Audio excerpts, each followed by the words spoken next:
Olá pessoal do nono ano, vamos continuar os nossos estudos, tá? Hoje a gente vai estar falando sobre as corporações internacionais, tá? Vamos acompanhar aqui a leitura, depois a gente vem explicando sobre isso, tá ok? Vamos lá.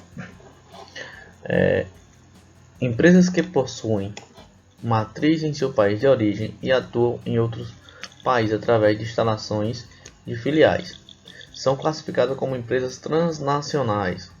Aqui, ó, transnacionais, tá ok?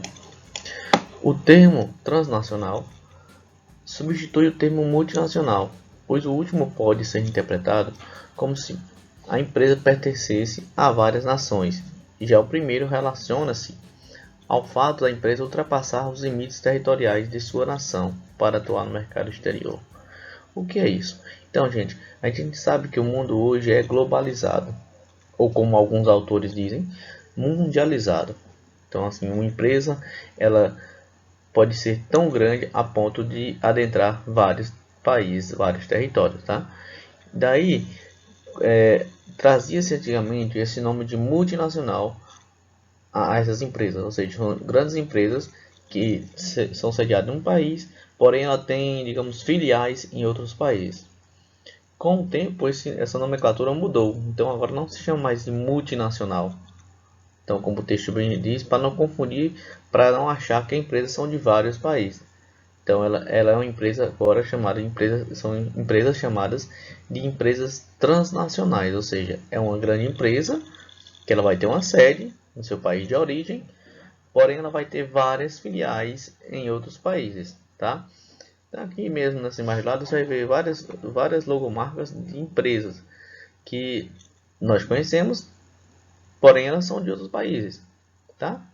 Então, a gente tem aqui, por exemplo, a Volkswagen, é uma marca de carro, é uma empresa que ela está presente em vários países, mas ela é de origem de um país, da Alemanha, tá?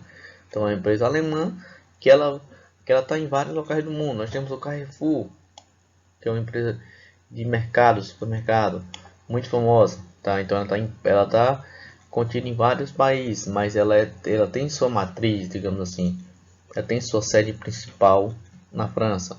Então daí a gente vai vendo que as empresas buscam novos mercados. Então, para buscar novos mercados, elas saem do seu local de origem, né, e vão instalando novas fábricas, novas filiais em outros locais, tá?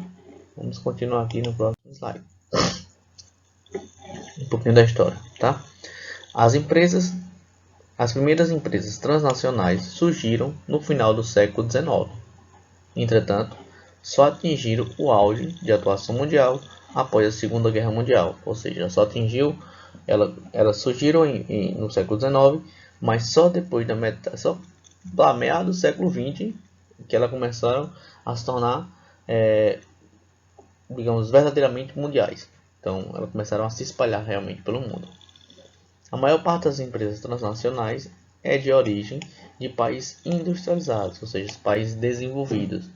Não quer dizer que todas as empresas sejam de países industrializados, ou seja, desenvolvidos, ou falando assim grossamente, ricos, tá?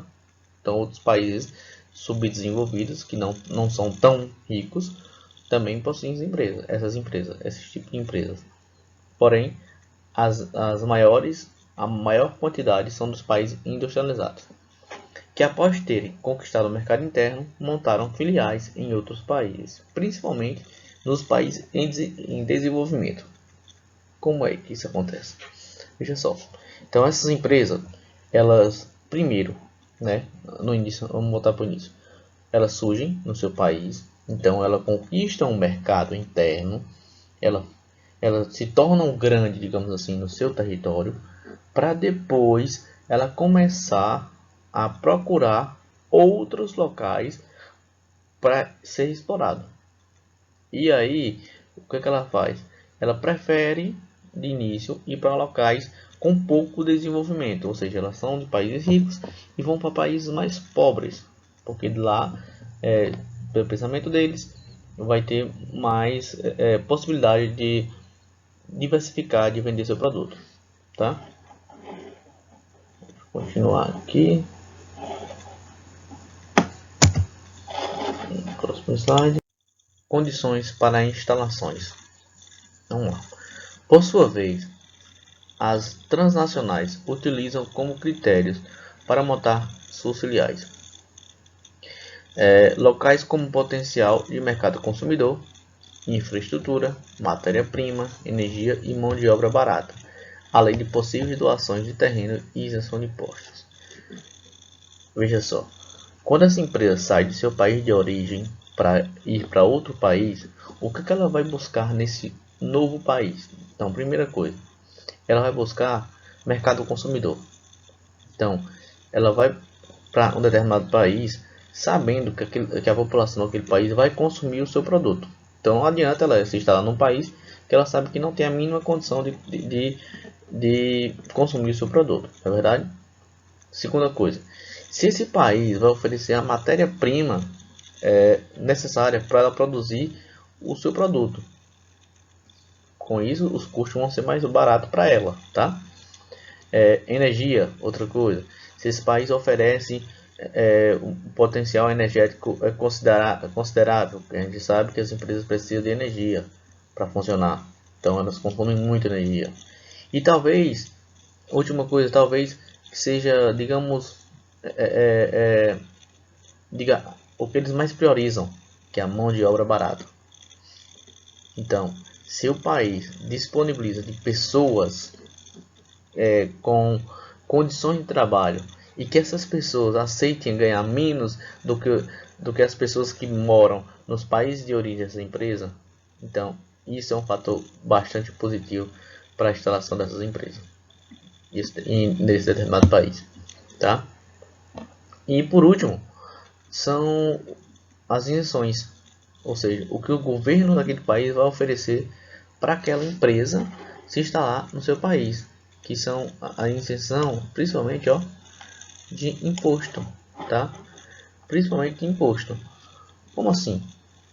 Acontece basicamente dessa forma. Uma empresa, digamos uma empresa americana, quer se instalar no Brasil, então ela vai chegar no governo brasileiro e vai perguntar o que o governo pode lhe oferecer para que ela instale no seu país. E aí o governo brasileiro vai dizer: eu te dou um terreno por 10 anos sem você pagar imposto, ou eu te dou um terreno você pagando a quantidade de imposto menor do que os outros pagam. Então vai oferecer benefícios para aquela empresa se instalar naquele local. Mas aí o país ganha com isso? Só quem ganha a empresa? Não. Os dois vão ganhar. A empresa vai ganhar porque vai gastar menos nessa possível instalação, e o país vai ganhar porque vai promover empregos. Então a empresa vem para o seu país, então ela vai oferecer emprego para a sua população, né? E a população com emprego, a gente sabe que a economia gira e as pessoas com dinheiro elas podem viver melhor, tá? Vamos continuar no próximo. A globalização. Vamos fazer uma pequena leitura aqui.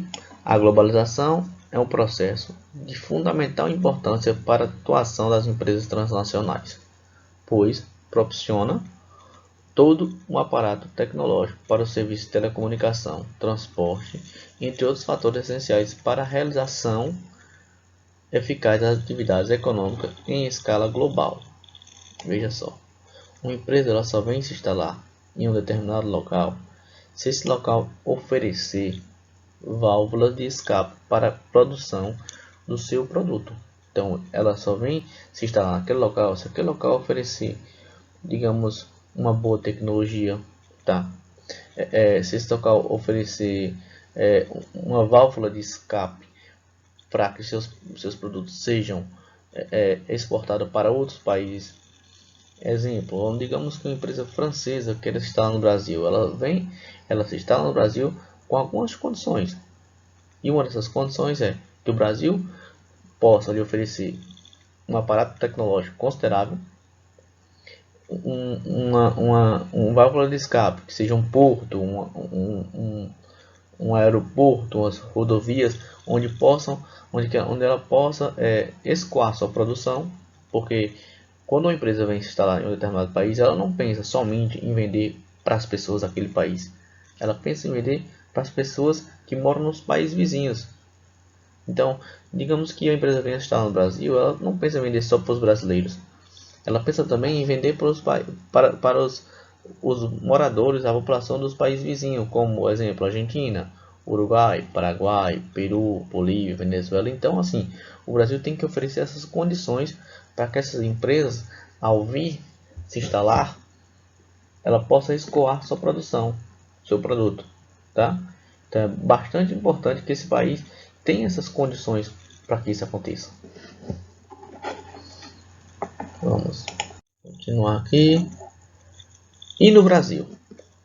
No Brasil existem essas empresas grandes brasileiras? Existem, tá? Então vamos lá. Então eu coloquei só algumas poucas aqui, talvez as maiores, né? Então no Brasil a gente pode citar como exemplo de empresas brasileiras que são consideradas transnacionais. São empresas que são brasileiras e que têm filiais em outros países. Eu coloquei aqui a Gerdau, né? Tá no mundo todo, né? Então, temos a Vale do Doce também, tá? E temos também bastante conhecida a Sadia e a Perdigão. São empresas brasileiras com potencial gigantesco que atuam em determinadas áreas do planeta, não só no Brasil, tá? Então o Brasil não é só um país que recebe empresas de outros locais, não. Ele também tem suas empresas que têm suas filiais em outros países, tá? E no mundo, como é que empresas são essas? Então a gente tem várias empresas, milhares de empresas no mundo. Milhares de empresas no mundo. Empresas que a gente conhece, que a gente não sabe de onde é, mas que não é brasileira, mas é bem conhecida no nosso território, né?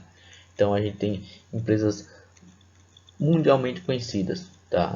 Nós temos a Coca-Cola, talvez seja, se não é a maior do mundo, mas deve estar entre as 5 maiores do mundo, a marca Coca-Cola. Então nós temos a rede de fast food, que é o McDonald's, que é bastante conhecido no mundo todo. Então são empresas mundiais de outros países que têm filiais no nosso território. Nós temos a Apple, que é uma empresa de informática bastante conhecida no mundo todo. Então aqui vocês podem ver que eu coloquei aqui uma imagem com as logos dessas empresas que têm atuação no Brasil, porém não são brasileiras, tá? Elas não são brasileiras, mas elas atuam aqui no Brasil, tá ok? Então assim, gente, por hoje é isso. Peço que vocês revejam o vídeo, tá? Revejam vejam mais de uma vez.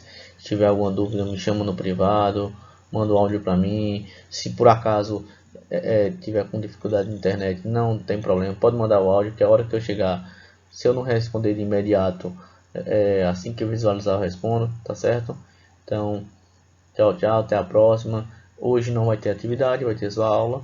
Na próxima aula eu passarei a atividade, tá ok? Até mais.